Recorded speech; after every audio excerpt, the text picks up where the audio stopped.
Get a Better Broadcast podcast and voice over voice. I'm Peter Stewart, well into our 900s of episodes here. There's more to all this voice malarkey than meets the ear, isn't there? Hence why we've gone for so many episodes every single day for more than 900 days. Thank you for listening to today's episode. We've spoken about your nerves, the reaction of your audience to your nerves.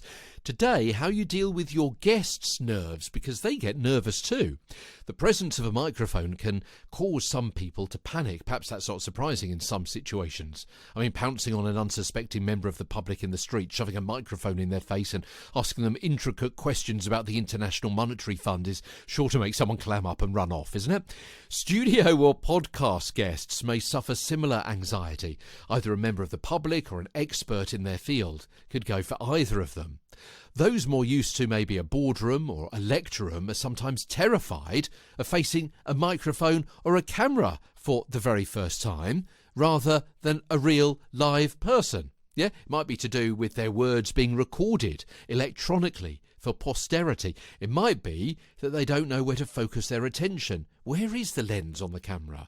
Or if they should ignore it, and how to connect with someone, or lots of someones, who they can't actually see. But of course, we've spoken about that many times on the show before, about connecting with somebody when they are listening sometime in the future or sometime in the past, and you will never meet them, and certainly you can't see them at the moment. That feedback loop partly coming into play as well again there.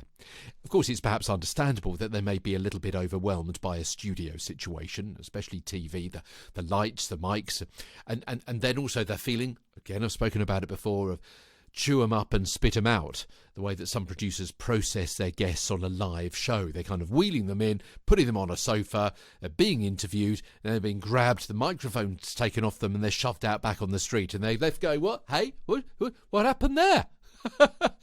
And if they react like that, they won't be giving their best answers in their best voice, because they're going to be stressed, distressed, confused, upset, bewildered. A relaxed environment will get the best out of them, voice-wise, and also editorially as well. They'll give a better answer. So, clearly and calmly explain what's going to happen and what you'd like from them. Give them a basic explanation of the recording process. Let them know the right sitting posture, the distance from the mic, not to touch the mic or the stand, to turn away from it if they feel a cough coming on, and so on. Offer them a glass of water so they can take sips if they feel dryness in their mouth. And that is partly how you help your guests' nerves. On today's episode of Get a Better Broadcast podcast and voice over voice. Tomorrow on the show, okay, performance anxiety.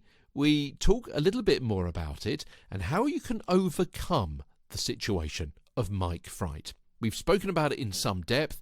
Let's move on with a whole new series of daily podcasts on, now we know the background, the foundations, the possible reasons. How can you overcome mic fright? It's our subject starting tomorrow on Get a Better Broadcast podcast and voice over voice. From London, I'm Peter Stewart.